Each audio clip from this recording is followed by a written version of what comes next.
انسان کے مزاج کے بگاڑ کو ختم نہیں کر سکتے.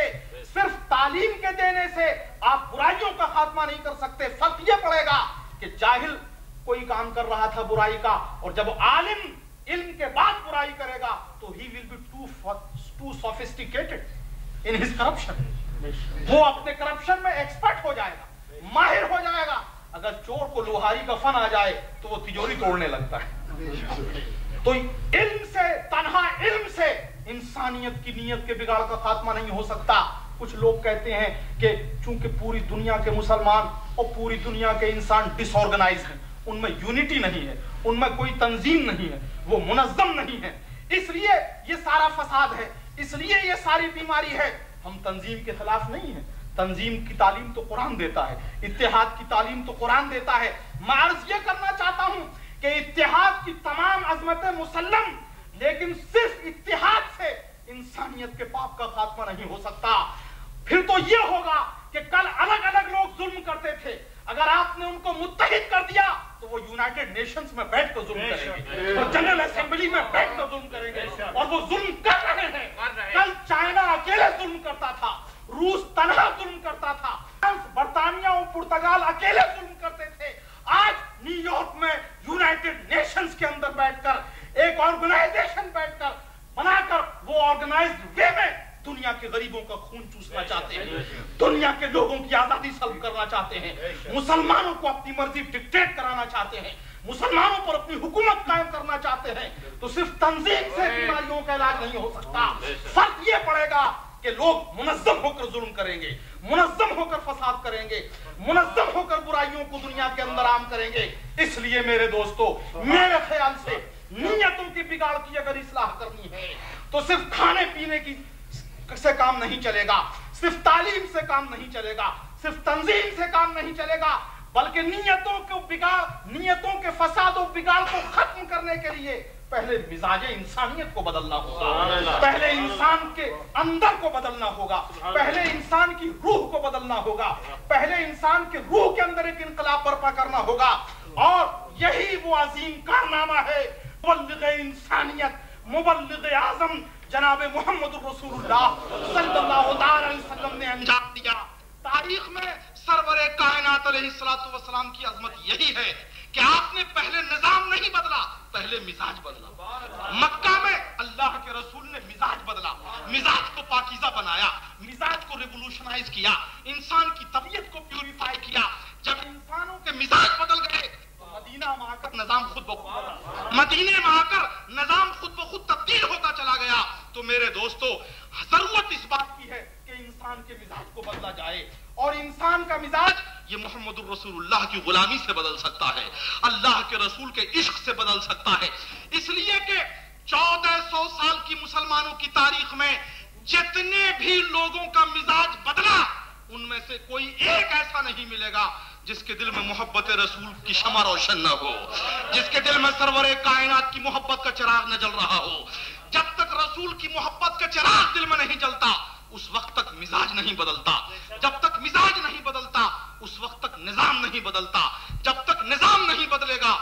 ہم اپنی کوششوں میں غالباً کامیاب نہیں ہو سکیں گے. اس لیے میری گزارش یہ ہوگی اپنے بزرگوں سے، اپنی ماؤں سے، اپنی بہنوں سے، اپنے نوجوانوں سے کہ میرے دوستو، ہمیں سب سے پہلے اپنی نیتوں کی اصلاح کرنی چاہیے. اگر ہم اپنی نیتوں کو ٹھیک کر لیں تو ہمارا چھوٹا سا کام ایک بہت بڑا کام بن سکتا ہے. اللہ اپنے حبیب صلی اللہ تعالی علیہ وسلم کے صدقے میں مجھے اور آپ کو اس کی توفیق عطا فرمائے. وما علینا الا البلاغ. السلام علیکم.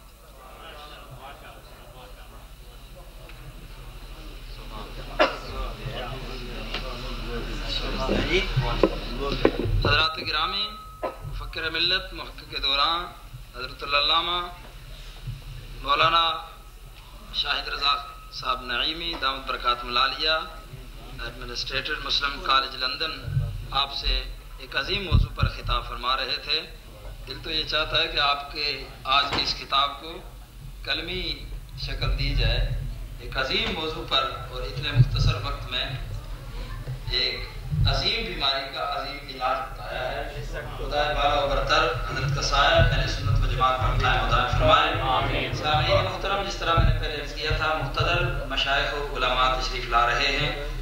تشریف لا چکے ہیں، کچھ تشریف لانے والے ہیں۔ نماز مغرب چند منٹ کے بعد ادا کی جائے گی۔ میں نماز مغرب سے پہلے مینچسٹر سے آئے ہوئے معزز مہمان نعت خوان جناب محمد طارق، صوفی محمد طارق صاحب قادری سے محمد حسین طارق صاحب سے درخواست کروں گا کہ بارگاہ رسالت مآب صلی اللہ علیہ وسلم میں نذرانہ عقیدت پیش کریں۔ لیکن یہ آپ سے درخواست ہے، یہ جو بچے گھڑی گھڑی درمیان سے اٹھتے ہیں، جس کے پاس سے بچہ اٹھے ذرا وہ بتا دے کہ بچہ اس پچھلے ڈور سے نکلے، چونکہ جب تقریر ہوتی ہے وہ محافل کے کچھ آداب ہوتے ہیں، ایک وہاں سے کھڑا ہوگا بچہ، ایک ادھر